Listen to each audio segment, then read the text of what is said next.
विचारकर्ता 11 पर्व गिलियदीय जिप्तह नाम एक महाविक्रमशाली पुरुष थिले। से एक बेश्यार पुत्र गिलियद जिप्तह को जात करथिला। मात्र गिलियदर भार्या ताहार केतक पुत्र प्रसव कला।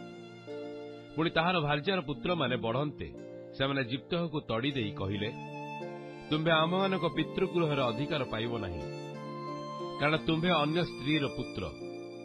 तहिरे जिप्तह आपणा भाई मानक सम्मुखରୁ पलाई टोप देशरे बास कले। तहिरे केतेगुड़िया अगाड़ी लोक जिप्तह संगे मिली तांकर सहचर हेले। किछि काल परे अमन संतानगण इस्राएल सहित युद्ध करबाक लागिले। पुणी अमन संतानगण जेतेबेले इस्राएल सहित युद्ध कले, सेतेबेले गिलियदर प्राचीर वर्ग जिप्तह को टोप देशरू आनिबाकू गले। आउ सेमाने जिप्तह को कहिले, आम्भे माने अमन संतानगण सहित जेपरि युद्ध करिबा, एथिबाई तुम्भे आसी आम्भमानकर शासनकर्ता हुओ। तरे जिप्तह गिलियदर प्राचीन वर्ग को कहिले, तुमे माने कि मते घृणा करी मोर पितृगृहरु मते तड़ी देइना, पुणी एबे दुर्दशारे पड़िछ बोली मो कतिकी आसीछ काईकी? तो गिलियदर प्राचीन वर्ग जिप्तह को कहिले, तुमे जेपरि आम्भमानक संगरे जीव ओ अमन संतानगण सहित युद्ध करिब, पुणी गिलियद निवासी आंब समस्तक उपरे मस्तक स्वरूप हेब, एथिपाई सिना एबे आम्भे माने तुम निकट को पुनर्बार आसीअछु। सेतेबेले जिप्तह गिलियदर प्राचीन वर्ग को कहिले, तुम्हे माने तो अमन संतानगण सहित युद्ध करिबा पई मते घर को फेराई नेउछ। जेबे सदाप्रभु मोर सम्मुखरे सेमानकु समर्पण करिवे, तेबे सते कि मु तुममानकर मस्तक स्वरूप हेबी? तरे गिलियदर प्राचीन वर्ग जिप्तह को कहिले, सदाप्रभु आम्भमानक मध्यरे कथा शुणी अछंती, निश्चय आम्भे माने तुम वाक्यानुसार करिबु।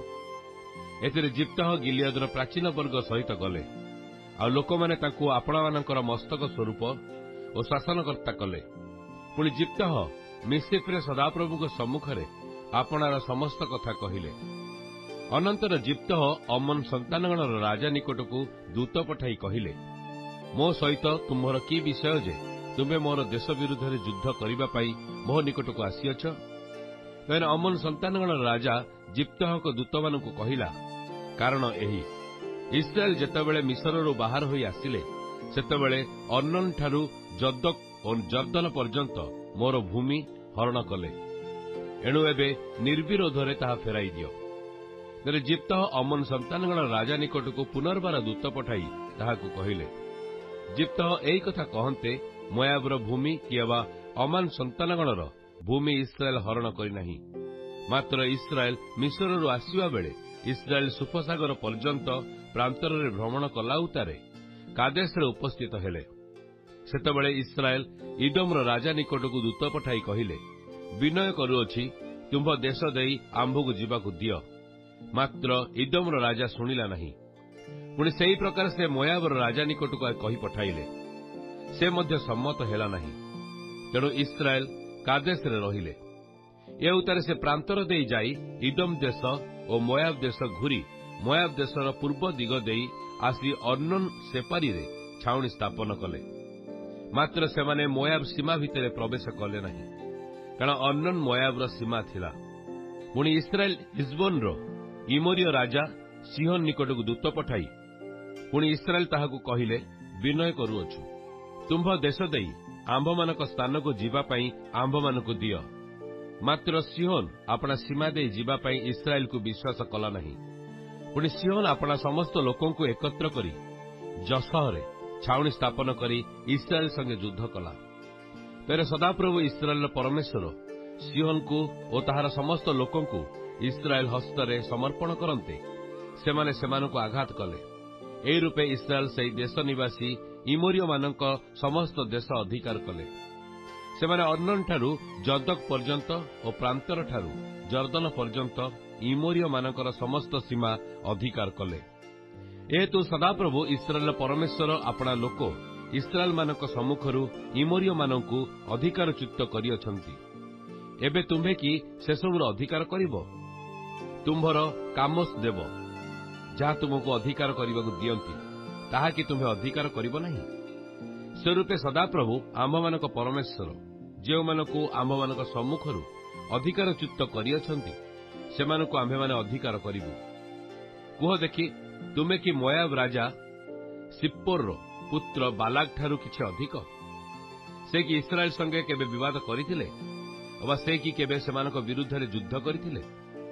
ଇସ୍ରାଏଲ 300 ବର୍ଷ ହେଲା ହିସବୋନ ଓ ତହିଁ ଉପନଗରରେ, ପୁଣି ଅୟାରର ତହିଁ ଉପନଗରରେ, ଆଉ ଅନନ ସ୍ଥିତ ସମସ୍ତ ନଗରରେ ବାସ କରୁଅଛନ୍ତି। ଏଥିମଧ୍ୟରେ ତୁମେମାନେ କାହିଁକି ସେସବୁ ଫେରାଇ ନ ନେଲ? ଯେହେତୁ ମୁଁ ତୁମ୍ଭ ବିରୁଦ୍ଧରେ କୌଣସି ପାପ କରିନାହିଁ, ମାତ୍ର ତୁମ୍ଭେ ମୋର ବିରୁଦ୍ଧରେ ଯୁଦ୍ଧ କରିବାରେ ମୋ ପ୍ରତି ଅନ୍ୟାୟ କର୍ମ କରୁଅଛ। ସଦାପ୍ରଭୁ ଯେ ବିଚାରକର୍ତ୍ତା, ସେ ଆଜି ଇସ୍ରାଏଲ ସନ୍ତାନଗଣ ଓ ଅମନ ସନ୍ତାନଗଣ ମଧ୍ୟରେ ବିଚାରକର୍ତ୍ତା ହେଉନ୍ତୁ। ତଥାପି ଜିପ୍ତହଙ୍କ ପ୍ରେରିତ କଥା ଅମନ ସନ୍ତାନଗଣର ରାଜା ଶୁଣିଲା ନାହିଁ। ତହିଁରେ ସଦାପ୍ରଭୁଙ୍କ ଆତ୍ମା ଜିପ୍ତହଙ୍କ ଉପରେ ଅଧିଷ୍ଠାନ କରନ୍ତେ ସେ ଗିଲିୟଦ ଓ ମନସେ ପ୍ରଦେଶ ଦେଇ ଗିଲିୟଦ ସ୍ଥିତ ମିସ୍ପିକି ଗଲେ ଓ ଗିଲିୟଦ ସ୍ଥିତ ମିସ୍ପିରୁ ଅମୋନ ସନ୍ତାନଗଣ ନିକଟକୁ ଗଲେ। ସେ ସମୟରେ ଜିପ୍ତହ ସଦାପ୍ରଭୁଙ୍କ ଉଦ୍ଦେଶ୍ୟରେ ମାନତ ମନାସି କହିଲେ, ଯେବେ ତୁମେ ଅମନର ସନ୍ତାନମାନଙ୍କୁ ନିତ୍ୟାନ୍ତ ମୋର ହସ୍ତରେ ସମର୍ପଣ କରିବ, ତେବେ ମୁଁ ଅମନ ସନ୍ତାନଗଣ ନିକଟରୁ କୁଶଳରେ ଫେରି ଆସିଲା ବେଳେ ଯେ କେହି ମୋତେ ଭେଟିବା ପାଇଁ ମୋ ଗୃହ ଦ୍ୱାରରୁ ବାହାରି ଆସିବ, ସେ ନିଶ୍ଚୟ ସଦାପ୍ରଭୁଙ୍କର ହେବ ଓ ମୁଁ ତାହାକୁ ହୋମବଳି ରୂପେ ଉତ୍ସର୍ଗ କରିବି। ଏ ଉତ୍ତାରେ ଜିପ୍ତହ ଅମନ ସନ୍ତାନଗଣ ସହିତ ଯୁଦ୍ଧ କରିବାକୁ ପାର ହୋଇଗଲେ ଓ ସଦାପ୍ରଭୁ ସେମାନଙ୍କୁ ତାଙ୍କ ହସ୍ତରେ ସମର୍ପଣ କଲେ।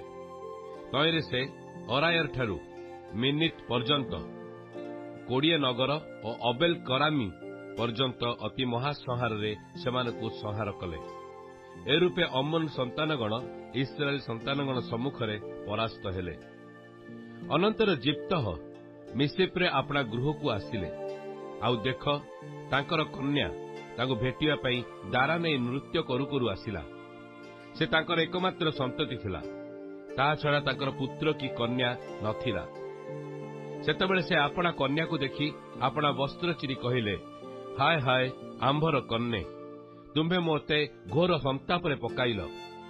ତୁମେ ମୋର ଦୁଃଖଦାୟୀମାନଙ୍କ ମଧ୍ୟରେ ଜଣେ ହେଲ, କାରଣ ମୁଁ ସଦାପ୍ରଭୁଙ୍କ ଉଦ୍ଦେଶ୍ୟରେ ଆପଣା ମୁଖ ଫିଟାଇଅଛି, ଆଉ ପଛକୁ ହଟି ନ ପାରେ।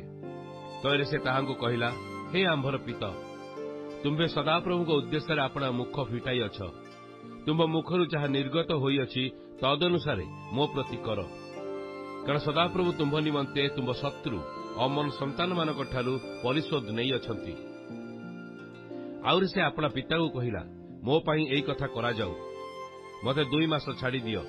ତହିଁରେ ମୁଁ ଆପଣା ସଖୀମାନଙ୍କ ସଙ୍ଗରେ ପର୍ବତମୟ ସ୍ଥାନକୁ ଯାଇ ଆପଣା କୁମାରିତ୍ୱ ବିଷୟରେ ବିଳାପ କରିବି। ତହୁ ସେ କହିଲେ, ଯାଅ। ଆଉ ସେ 2 ମାସ ପାଇଁ ତାହାକୁ ବିଦାୟ କଲେ। ତହିଁରେ ସେ ଓ ତାହାର ସଖୀମାନେ ପର୍ବତମୟ ସ୍ଥାନକୁ ଯାଇ ତାହାର କୁମାରତ୍ୱ ବିଷୟରେ ବିଳାପ କଲେ। ପୁଣି 2 ମାସ ଶେଷରେ ସେ ଆପଣା ପିତା ନିକଟକୁ ଫେରି ଆସିଲା।